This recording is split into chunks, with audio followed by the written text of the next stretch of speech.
Hi folks, I'm back on Arwen again today, getting ready for our very first trip out on Arwen. Really excited, looking forward to it.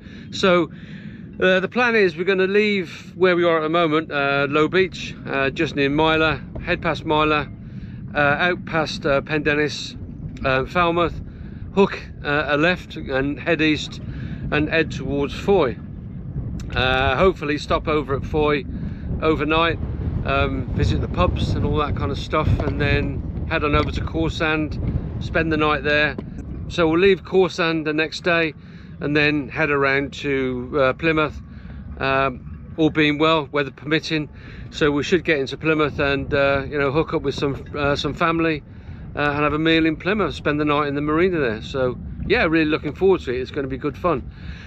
But before that, I'm working through the snagging list. One of the issues I've got is with the Clipper wind instrument.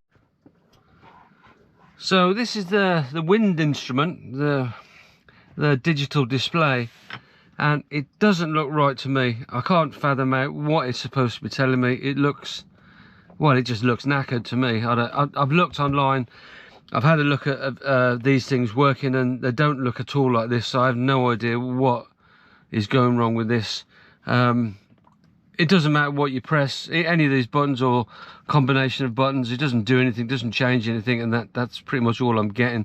I think the only button that works is this illuminate button, which is pretty useless as is. So I don't know what's wrong with this. So a little while back I fitted this anemometer that I had knocking about. So it's great for, you know, giving me a visual indication of where the true wind is.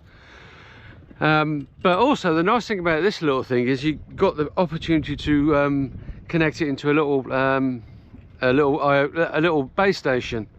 So what I've done, I've run this little RJ11 cable from the anemometer down through the boat and under the and through the engine area there, up front to where the sockets are in the cabin there. So the connection from the anemometer I've got running to this little Papago weather station. That is something I had knocking around at home for some project I had a while back. And it's a neat little unit. It's got two sensors connected, so you can have one of these maybe in the engine bay, so you can, you know, measure the temperature over the winter if you wanted to, or you can have a temperature sensor outside and just one inside. So it's really useful for you know, measuring temperatures in two different locations. But also it allows me to connect this up to the anemometer outside, so I can collect data on wind direction and wind strength. The downside of this little unit is it doesn't come with a display. It doesn't come with a digital display. So what I've had to do is utilize the Starlink connection and connect the Starlink to this little Papago weather station. Now I've done that by running an RJ45 cable again from the unit through the engine bay and back up and onto the Starlink Mini.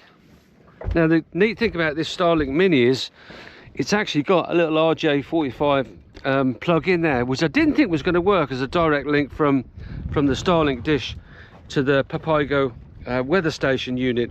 I thought I might have to put a switch in, a little 4 or 5 port switch. Would have been a bit of a bummer because that's obviously, you know, using more electric, but that's plugged in. Now I've just run the cable in there, so I've got this thing hooked up to the Starlink, as I just said. It's also connected to the anemometer up there. I've powered it up, I think. Is it powered up? Get this thing powered up. So I've got the little weather station hooked up. Now this is just a proof of concept, just to see if I can actually get this thing to work on the boat. And if so, I'll probably find somewhere useful I can sight this thing out of the way so you can't see all these cables. But for now I've got RJ45 cable running from the Ethernet port on the little Starlink Mini there. I've got the I think this is an RJ11 cable that's running off to the anemometer, and we've got the two TH3 sensors. So I'll put one inside, let's call it cabin temperature, and just for now I'll just run one outside just to see what happens. But these sensors also give you humidity and dew point measurement, so that's quite useful. So I have pre-configured it back home, so I know the web address of the thing. So if I open a browser on my phone or even on my tablet there, I should be able to log into the weather sensor and have a look at the data. So there we go. We've got the weather station being picked up on by the IP address off the phone. Let's just try it on this tablet, see if this works. Ideal. It's looking good. Excellent. So as you can see, we've got two temperature sensors. We've got one inside, one outside. Quite different temperatures there. Ideal. Also humidity and dew point sensors as well. But also it's got wind direction and also wind speed. Yeah, the only downside of this is it shows wind speed in kilometers per hour, and I can't see any way of changing that. So right off the bat I can see that we've got a wind speed and wind direction, or wind direction first then wind speed, and it's showing us southeast, which is not correct, because if my Spidey senses are correct, the wind is coming from that way, which is northeast. So gonna need to recalibrate this.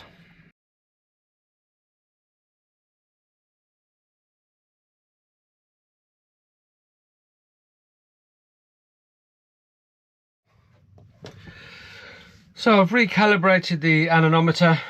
Posh way of saying I've pointed the pointer in the right direction, and now it's recording a wind direction of northwest, which again, if my Spidey senses are correct, is right.